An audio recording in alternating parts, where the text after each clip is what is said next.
Shalom. This week's Sedra is Sedrat Vayikra. Now this week, an entirely new book of the Torah has begun. In our Sedra, offerings are described. The Sedra begins, God called to Moshe from the Mishkan, saying, "Speak to the Jewish people and say to them, when a man from among you brings a sacrifice to God, you shall bring your sacrifice from animals, from cattle, from the flock. If his sacrifice is a burnt offering, you shall bring it from cattle. It should be an unblemished male. He shall bring it willingly to the entrance of the Mishkan before God. He shall lean his hands forcefully upon the head of the burnt offering, and it will be accepted for him to atone for him. He shall slaughter the young bull before God.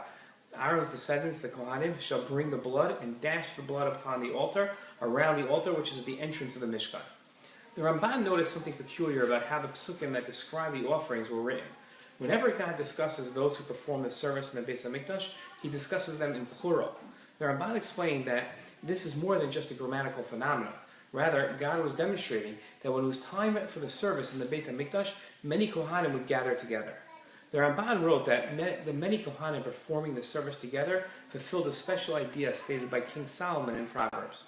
The king's glory is a multitude of people, but the ruin of his kingdom is in the lack of people.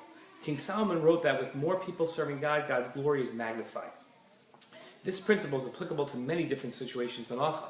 When listening to the reading of the Megillah, it is best to listen with a larger crowd. And when praying, the larger the minyan, the better. One shouldn't be fooled into thinking that a large crowd affects God in any way. The idea of this pasuk is that the more people that attend raise God's glory isn't addressing God, but rather man's perception. People tend to perceive importance by the amount of people in attendance. The thinking is that since so many people are attending the service, event, or reading, it must be important. When it comes to the service in the Mishkan and the Beit HaMikdash, it could have been performed by one Kohen. A multitude of Kohanim standing around wasn't necessary. Yet the service of the offerings in the Mishkan and the Beit HaMikdash was designed for man to draw close to God by giving something man felt was valuable in his service to God. The more people that participated in the offering, the more the person making the offering felt its importance. The Kohanim would join together to give the one making the offering a true sense of the importance of his offering. Shabbat Shalom.